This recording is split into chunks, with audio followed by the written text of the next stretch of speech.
Hello there, my name is Hunter Leininger and I just became the fastest person to run across the Colorado Rockies. What does that mean? It was a 760-mile run following the Continental Divide over 150,000 feet of elevation gain, climbing up 14ers, basically never dropping below 10,000 feet in elevation. So super high altitude, the highest you can basically go in the US besides Alaska.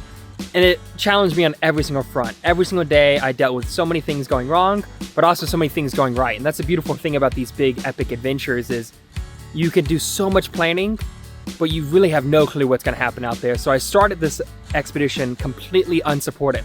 So no crew allowed, there was nobody out there to help me, no one to carry my stuff, no one to feed me at night or sleep.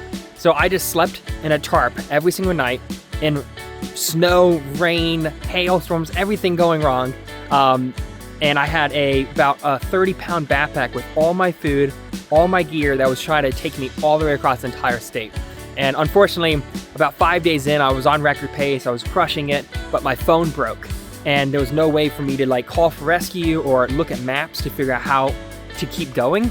So I had to borrow somebody else's phone to call my dad, and my dad met me up with my RV, and he helped support me throughout the entire rest of the run. So that was really nice to have a little change of environment where I'm so used to sleeping in a kind of a tarp that leaked a bunch and wasn't luxurious at all on this little thin pad that also popped, to then all of a sudden sleep in my RV from Campers Inn RV.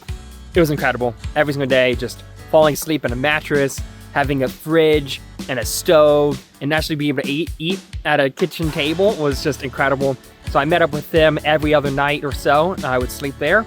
And the run really didn't stop from there. So about day 7, I was just dealing with this really bad sickness almost the whole run since day 1.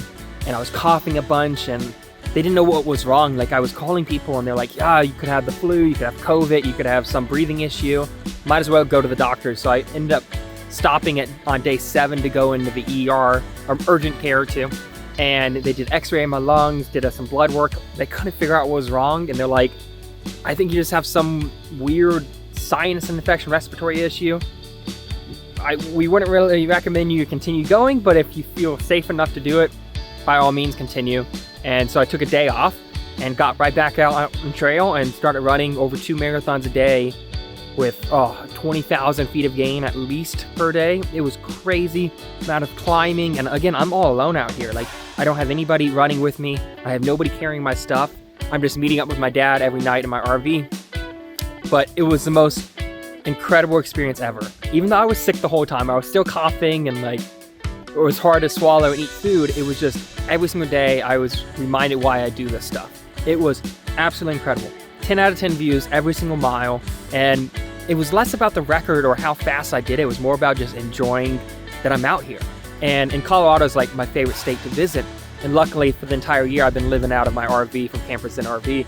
And I've been able to train and just explore all the places I've always dreamed of going, but never was able to live out there because I can't really afford to live in Colorado.